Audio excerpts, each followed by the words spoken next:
yes, sadly, I am not Marilyn Dumont. But, you know, like the Canadian government says, one half-breed is as good as another one. So, that should be okay then. I was telling people that I'm a sub-poet, but I realize that has dangerous connotations. I don't want any BDSM offers. This isn't 50 Shades of Grey, people. It's 50 Shades of Pale. You can laugh a little bit, come on. If you're not laughing, this will be a very awkward reading, I promise you. Yeah, I might have gotten us banned from CBC. By that, I mean VerseFest. Banned from CBC Radio today. I mentioned ejaculation and talked about my love of dating white men. So, yeah, no callbacks there. I don't know if there's a time-second delay. I'm pretty sure there wasn't. I got a text afterwards. It was like, I can't believe you just said that on the radio. I felt so 1920s.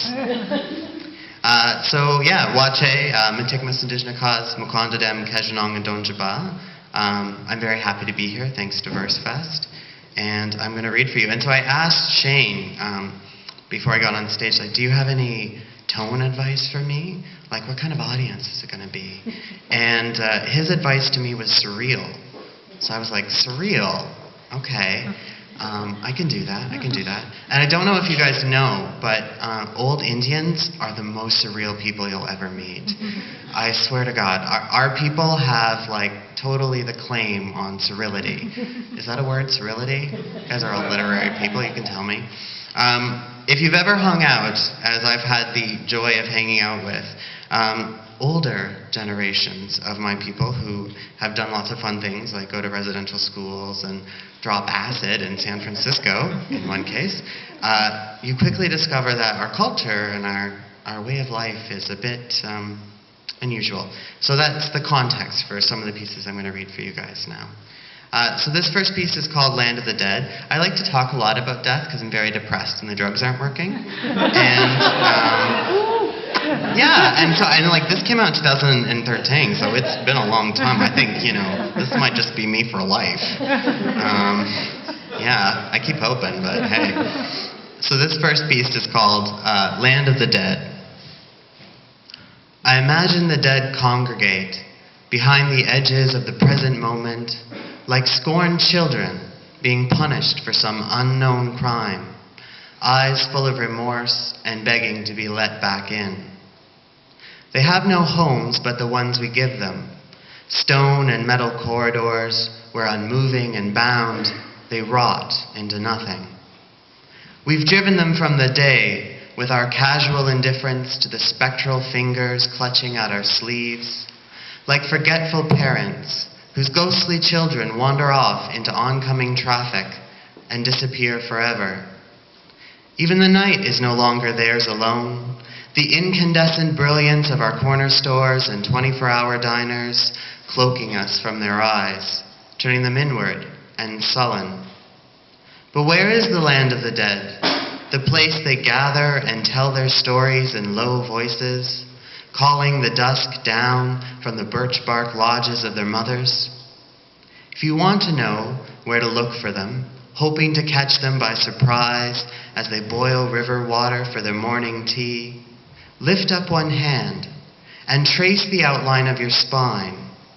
Follow the contours of hands and feet as you step, memory by memory, into the land of your body where the dead lie waiting. As I said, you know, real happy, upbeat, fun at parties. And so this next piece I want to read for you is called Moshkahan, the flood. So Moshkahan is our creation, it's an Anishinaabe creation story, and you've probably heard some terrible bastardized version of it about muskrat diving down into the water and reaching around and coming up with a handful of mud, of clay, and from that clay, the world being formed. And I had the privilege to work with a traditional storyteller, Alex McKay, from Big Trout Lake for a number of years. And he would always tell the story. And he kind of challenged us, I guess, to think about the story and come up with our own way of telling it.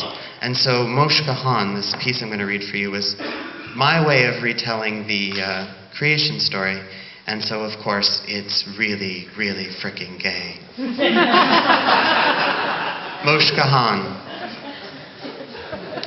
Until he saw the earth of his seed extending away infinitely, there was nothing but corpses in cold water, a slow-turning darkness living in the deep. He said a long time ago the earth was a fragment of dirt, clay and silica shifting beyond the point of creation, idle speculation gathering on the underside of his shoes. Us humans, sleeping limbs splayed out over beds of sweetgrass, stars moving through our ghostly bodies, waiting for him to return from the sheath of nighttime.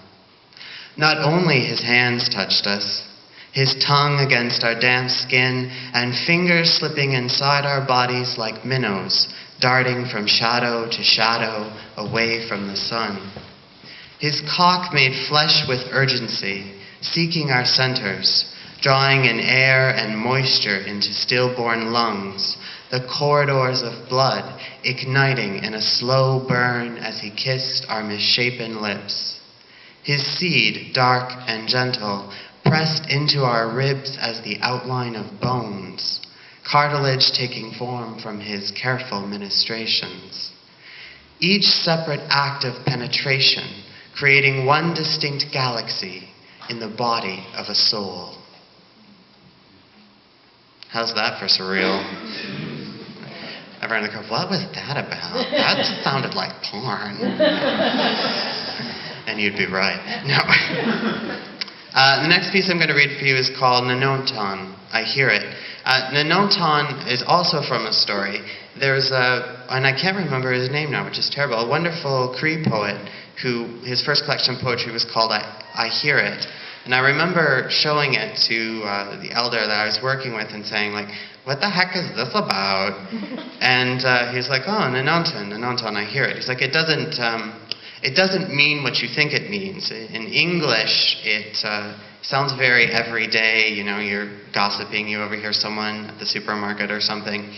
But in our language, in the Anishinaabe language, in our way, Nanonton means something more than that. It's a different kind of listening. And he said to me, you know, the old people, they knew about that. They talked about that. But in the way of elders, and him in particular, he didn't explain what the heck that was. So I wrote this piece as a way of trying to answer his question. And I'm fairly certain I got it wrong. But I tried anyway. Nanonton, I hear it. The voices you hear are not the tongues of wind, whispering between the birches and calling your name. Not the rustle of the night's lips against your skin, the cool trace of restless stars as they shift across the boundaries of bone you call a skeleton. Not the slow current of breath sliding down your wet throat to rise and fall in the embrace of muscle and memory. Not the sounds of the animals, the low calls sitting on the edge of what you can comprehend or give name and shape to. Not the sky suspended from the horizon like cedar boughs, hung to dry in the high reaches of the past. Not even your hands turning over the weight of logs can speak the language of decay better than the ones who are loose tonight. They have come down to lie in the roof of your mouth, swollen and heavy with moisture as you try to spit them back into the lake water. If you swallow and close your teeth against their bitter taste, the voices will consume you like a split fish bleeding out on the riverbank rock. Listen to the sound, spread its wings in the blackness, and beat like bone beads moving in one great rattle. Can you hear it? The dead standing up in their shadowy lodges, as what was forgotten begins to sing in the emptiness of the night.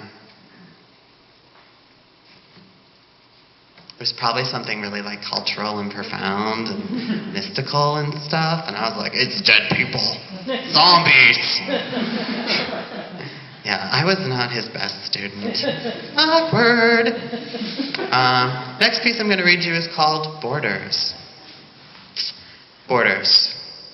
Morning came in gray light. rain following us across the border that sat between my father's pain and his forgetting. My Gokum grandmother, standing in the dirt yard, growing small in the rearview mirror, her youngest son trying not to look back as we sped down the gravel road. Every summer for 10 years, he came back for a week of penance, fixing light bulbs and buying groceries as my grandfather watched over his disrupted kingdom from a beat-up lazy boy. Gokum made us weed the garden, trying to keep us kids outside away from what lumbered about inside, and slipping me dollar bills whenever I found one of his buried whiskey bottles. The last morning, we left early because Grandpa came back from town, drunk, with his leather belt wrapped around his fists, and we hid upstairs while my father had his last childhood battle. The aunties were called in, suitcases packed and hurried goodbyes given, and I watched my Gokum grow dim, eyes turning quiet and deep, as we shuffled away for another long year. We heard after we drove away that he kept her on her feet until the veins broke, made her boil a couple of hot dogs while the blood gathered in arthritic ankles. They admitted her to the hospital in Indian River, but sooner or later she had to go back home, and he was waiting with the familiar offerings of his hands, ghostly bruises blooming over her face like summer ragweed. My father, hearing the secondhand news, kept his peace and didn't call for months.